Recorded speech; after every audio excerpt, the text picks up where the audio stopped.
Alright, Nathan Brooks here. Just doing some polishing on a video that I put together. A, I'm hoping it entertains you, and B, I'm hoping you get something out of it. So, first and foremost, I guess, when it comes to this video, these were actual experiences that I had with realtors. They are not any specific realtor. They aren't a specific gender of realtor. I have a couple of these that I'm producing, and I took bits and pieces from my interactions with realtors and the negative portions of them and put half a dozen over here, half a dozen over here. So I'm not criticizing anyone specifically. These ones were, and nor do, well, I'm sure hoping that I don't look like anybody in the video that you're about to see. I'm hoping you can take it for the comedic value that it's worth. If you can come out the end and learn something, get a good laugh at it, then we're working well.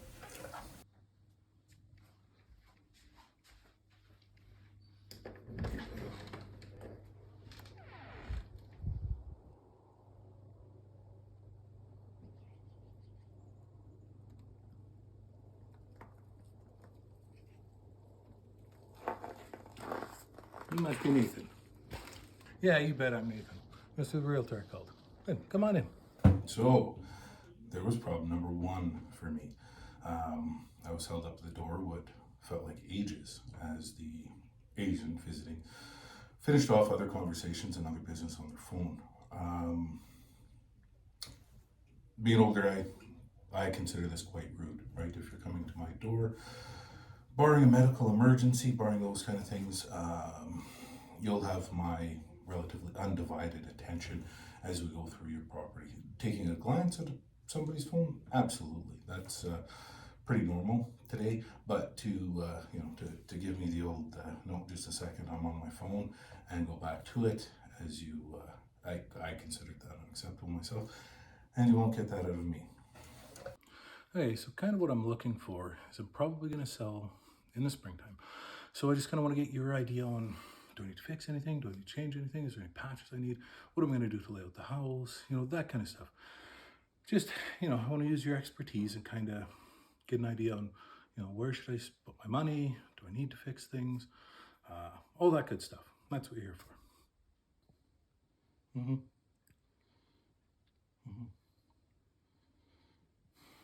Okay. Okay, sounds great. Okay, well, I'll go for a tour, take a look. So, in this particular portion, I'm explaining what I want, right? This is very, very common, right? We all have questions about real estate. This was, of course, before I was a realtor. So lots and lots of questions. I want to know what, do I spend thousands of dollars fixing something up that I'm not going to get a return on? I was actively looking to sell my property, but I just wanted to get the property to the point that it would sell successfully. The attitude that came back of, oh, this is going to be such a pain, I'm going to have to look around and do my job, was just overwhelming. And the telephone continued through the entirety of this. If I do this in your house, feel free to slap me. That's perfectly acceptable. I won't do that in your house, but if I do, feel free, grab something, whack me with it. It's fine.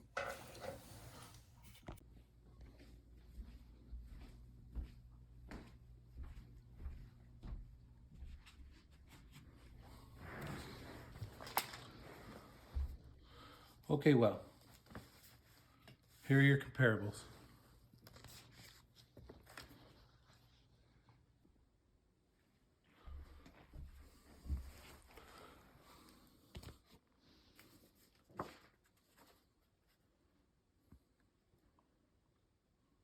What are these? Okay, well, your comparables will give you a list of the houses that we're competing against in the market.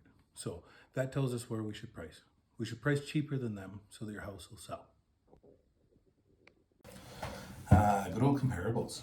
So there's a lot of trick to comparables. The thing that stuck out to me, and it's literally stuck with me for this many years, is the point where she said you want to be cheaper, that there's nothing that doesn't enter into the equation, right? What a property looks like, how it presents, how you do your photography, how you do your staging, the quality of the house, the build of the house makes all the difference in the world. The fact that your neighbor's listed for X doesn't mean your house is there, right? You could be 10% more expensive and sell your house first because you have a higher quality home. This wasn't even in the cards, right? The comparables that I saw drove me insane. Okay, well, like I understand them on acreage, but these are very, very different. Done. Yeah, with those comparables, your house is pretty much the same as everything that I just handed you. So you'll want to be cheaper than all of those. Okay, well, before we look at these, like, did you want to go see the basement? We didn't even go to the basement yet. No, that's okay. So these last couple of segments, really lackluster tour, as you can tell. Like I said, we literally did not even go see the basement. I'm fairly sure I could have left that realtor in a corner of that property and they wouldn't have been able to find their way out. Couldn't have cared less. On notebook, phone, just going through the motions, making an assumption that they had this listing, just trying to get through this nauseum until we got to the paperwork. We didn't see the entire property, and the comparables were already in our hand. That was insane. You don't show up with comparables. You haven't analyzed the property. You might as well use Zillow.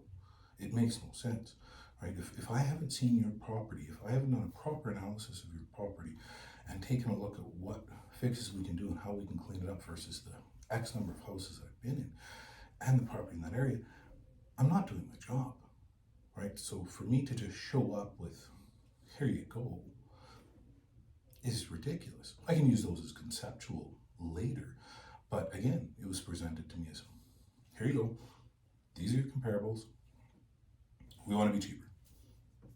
Why do we want to be cheaper? How does that work? Have you seen these other properties? I had seen one of the other properties. It was not of the caliber of my home. So, Okay, well, so for example, so this one, roughly the same square footage as mine, but it's a 2-story, right? So that means if he's a 2,000 square foot 2-story, he's got 3,000 square feet overall, whereas I've got 4,000 because I've got 2,000 on the main floor and 2,000 below, right? So I don't, and this one's actually my listing from when I bought the house 6 years ago. So, like, how old are these listings?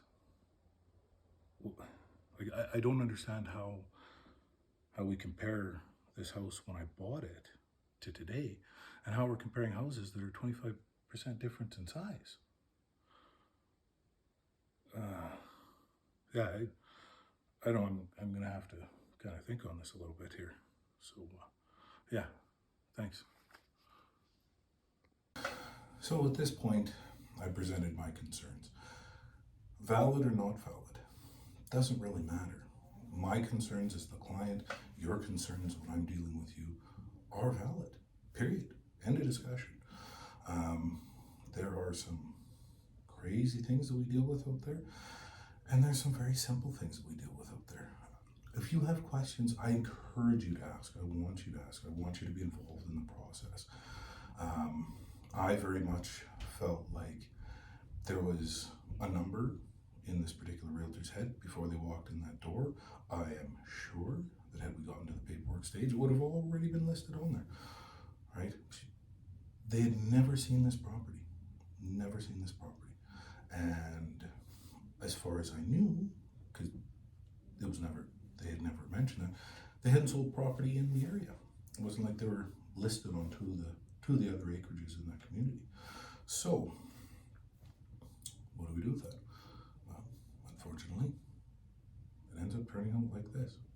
Yeah, you're not gonna sign right now? Ugh. Call my assistant.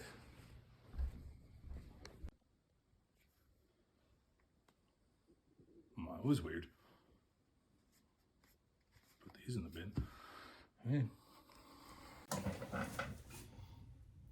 And as a final note, no matter what, we get calls all the time, right? I mean, I am certainly not there to have my time wasted, nor are you, right? But I am there to ask questions, right? So you can call me, you can ask questions remotely. If you're toying with the idea of selling in a couple of years, it's not a bad thing to approach a realtor and ask them some questions. Don't play under the guise that you're planning on listing in a few months. It's not, just get some honest advice, right? And a decent agent will do that for you. Whether it's something as simple as sending you check sheets or just answering your questions by email. We can do that kind of stuff. And then we can talk about it in a year and a half when you're getting closer. Then come in and do a tour.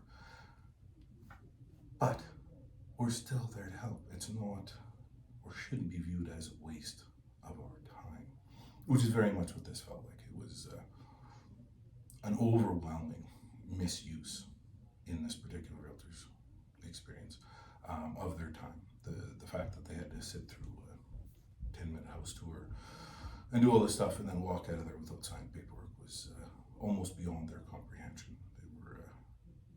It was quite entertaining, actually, to me to watch them storm out of there and just, that was it. I never, ever, ever saw that person again. So, when you're picking a realtor, ask these questions, right? We all, it's not like we do this, well, I do this every day, but it's not like you do this every day. Buying and selling a house isn't exactly a process that we do every day. There is a million questions, there is concerns, there's thoughts. There's going to be, during the contractual stuff, there's all kinds of stuff that we want to work through. And you want to be able to have somebody that you're comfortable with. I pride myself on being approachable in that fashion. I'm fairly direct. I will present fairly linear, right? Just that's within my nature. I don't fluff stuff too much. You'll get real answers. If I don't have the immediate real answers, I will absolutely get them for you from a professional that I work with, and we will work through that issue then. So anyway, there's my synopsis. I really hope that you enjoyed this. If nothing else, hopefully it didn't disturb you too much. All right, have a great day.